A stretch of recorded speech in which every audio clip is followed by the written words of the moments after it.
Bonjour à toutes et à tous, nous sommes le 3 août 2018 et bienvenue dans ce deuxième épisode de Hello Social. Le but de ce podcast, vous résumer l'actualité du droit social des dernières semaines et mieux comprendre le droit social. Que vous soyez salarié, syndicat ou employeur, tout cela en moins de 10 minutes. Ce podcast vous est présenté par l'OEP, facilitateur juridique en ligne. Au sommaire, toujours 3 rubriques, de l'actualité sociale à un dossier sur la vie privée du salarié et la question du jour, comment peut-on déposer un accord d'entreprise? C'est parti! Commençons par la première rubrique, l'actu sociale. La première actualité concerne le licenciement. Est-ce qu'un salarié peut être licencié pour un fait qu'il a effectué au cours de sa vie privée? On va commencer par une non-réponse, ça dépend. Tout ce qui relève de la vie personnelle ne concerne pas l'employeur, même les activités les plus douteuses ou litigieuses. Il n'a pas de légitimité à dicter des comportements n'ayant rien à voir avec le travail. En dehors du temps et du lieu de travail, le salarié retrouve sa liberté et n'est plus soumis à un pouvoir de subordination. Sauf, d'où le ça dépend, parfois le comportement du salarié, durant sa vie perso, peut avoir des répercussions sur la vie de l'entreprise. La frontière entre les deux explose donc.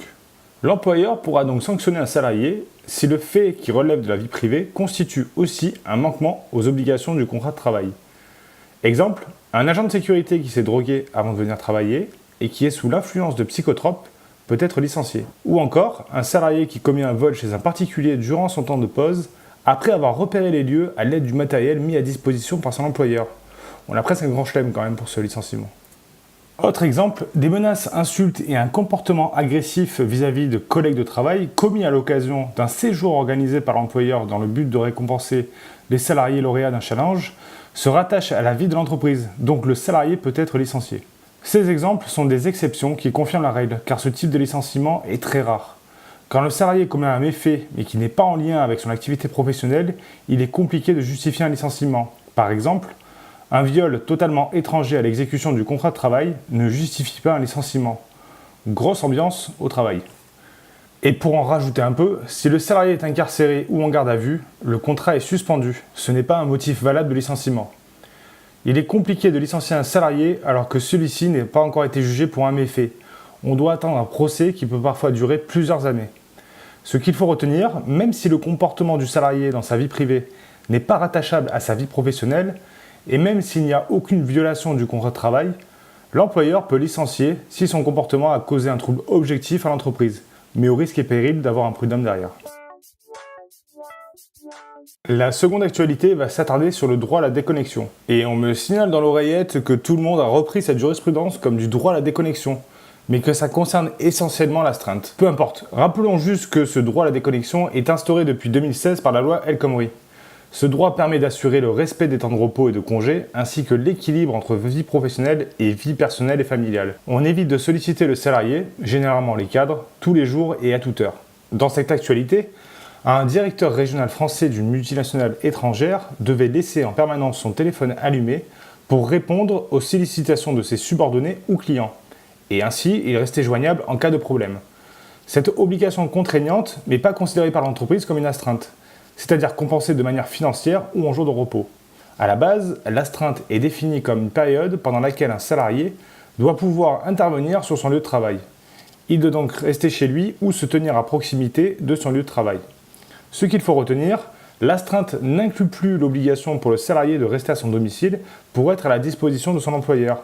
Le simple fait de devoir rester connecté en dehors du temps de travail suffit désormais à définir une période d'astreinte. La troisième actualité va s'attarder sur la réalisation d'un test professionnel. Alors c'est quoi un test professionnel?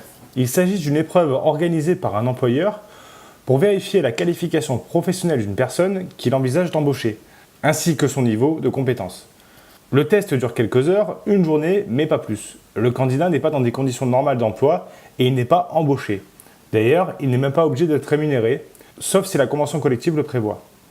Par exemple, pour un chauffeur, conduire un car quelques heures, sans passager, avec un chauffeur déjà salarié, constitue un test. Dans notre actualité, un restaurateur affirmait avoir fait passer un test à une serveuse candidate. Cependant, faire passer un test sur 9 jours en accueillant des clients, prendre des commandes, faire le service, encaisser et faire les courses, le test était un peu trop conséquent pour le juge qui ne l'a pas entendu de cette oreille. Ce qu'il faut retenir, l'employeur qui place un candidat au poste de serveur dans des conditions normales de travail pendant plusieurs jours ne peut pas prétendre lui avoir fait passer un test professionnel non rémunéré. Et enfin, un petit rappel des obligations de l'employeur. Quels sont les documents à remettre au salarié à la fin de son contrat de travail? Ça y est, c'est la fin. Que cela soit pour une démission, une rupture conventionnelle ou un licenciement, des documents de fin de contrat doivent être remis au salarié, à la fin du préavis, pas avant, pas pendant, à la fin. Précision importante, ces documents sont obligatoires et sont mis à la disposition du salarié. Donc l'employeur n'est pas dans l'obligation de l'envoyer par la poste au salarié. Donc on va retrouver 3 documents principaux.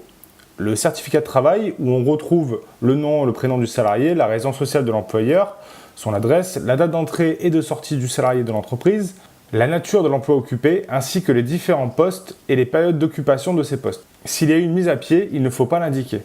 Ensuite, nous avons l'attestation pour l'emploi, qui est nécessaire pour permettre au salarié d'exercer ses droits à l'assurance chômage. Même s'il démissionne, c'est un document obligatoire. Et enfin, le solde de tout compte, qui doit être établi en double exemplaire.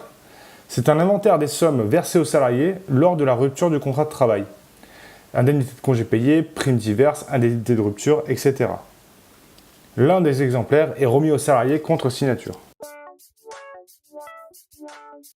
Passons maintenant au dossier. Dans cette seconde rubrique, nous développons un peu plus en détail un thème en rapport avec le droit social. Cette semaine, nous allons traiter un sujet d'actualité, les informations que la société peut recueillir sur la vie privée du salarié. De base, le Code civil prévoit que chacun a droit au respect de sa vie privée. C'est même un droit fondamental. Mais évidemment, chaque droit fondamental a droit à ses exceptions, notamment dans les relations avec l'employeur. Il y a une évolution depuis quelques années sur l'influence de la vie personnelle du salarié sur les valeurs de la société, ou encore des clauses obligeant un salarié à résider à un lieu précis. Plus proche de nous se posent les questions du contrôle des mails personnels des salariés ou des fichiers personnels stockés sur l'ordinateur professionnel. Ou encore de l'utilisation des réseaux sociaux à l'intérieur ou à l'extérieur de l'entreprise. C'est un dossier qui sera développé par la suite. En tant que salarié, vous devez communiquer certaines informations à votre employeur, voire même de l'informer de tout changement de votre situation familiale. C'est une clause somme toute classique. Les juges ont dû se prononcer pour rappeler que ces informations étaient nécessaires à l'employeur pour que les droits du salarié soient respectés et que le salarié ne pouvait refuser de communiquer ces informations. Effectivement, l'employeur doit avoir à sa disposition un certain nombre d'informations personnelles. L'état civil, le numéro de sécurité sociale et l'adresse sont des informations indispensables. Par exemple, pour une mutuelle, le salarié doit indiquer s'il a des enfants ou s'il est marié pour que son conjoint ou ses enfants puissent en bénéficier. Si par exemple il vient d'avoir un enfant, il devra bénéficier de congés qui lui sont dus. L'adresse est aussi importante pour que le salarié puisse recevoir ses bulletins de salaire, ses lettres de licenciement, mais également informer les organismes de retraite, de prévoyance ou de mutuelle. Cette adresse est indispensable également pour les droits liés à la couverture sociale, mais aussi pour les déclarations fiscales, d'autant plus avec la mise en place du prélèvement à la source. L'employeur peut donc demander certaines informations personnelles à son salarié dès lors qu'elles sont nécessaires. Le salarié est tenu d'y répondre de bonne foi, mais il doit aussi communiquer spontanément à l'actualisation de celle-ci. Dernière rubrique de ce podcast, un peu plus légère. En fait non, parce que j'ai rien trouvé de léger. Donc on va parler de la possibilité de déposer en ligne un accord d'entreprise. Donc c'est la définition du fun pour les juristes. Depuis fin mars 2018, les accords collectifs d'entreprise doivent et peuvent être déposés sur la plateforme en ligne Téléaccord, qui transmet ensuite à la directe, donc c'est la direction du travail. Ce dépôt en ligne va concerner les conventions et accords collectifs de travail, les plans d'action conclus dans le cadre des obligations de négocier au niveau des établissements mais aussi des groupes, les accords d'adhésion et de dénonciation, les procès-verbaux de désaccord conclus dans le cadre des obligations de négocier et les décisions unilatérales de l'employeur. C'est quand il n'y a pas de syndicat. L'employeur doit suivre et remplir plusieurs champs en indiquant les informations sur l'entreprise, l'accord en lui-même, son identité et joindre la version complète du texte signé par tout le monde. Une fois le dépôt réalisé, l'administration délivre un récépissé de dépôt après instruction. L'accord d'entreprise est applicable 5 ans une fois son dépôt effectué ou à la date choisie par les parties. Il n'a pas d'effet rétroactif et ne peut pas être invoqué pour les périodes antérieures.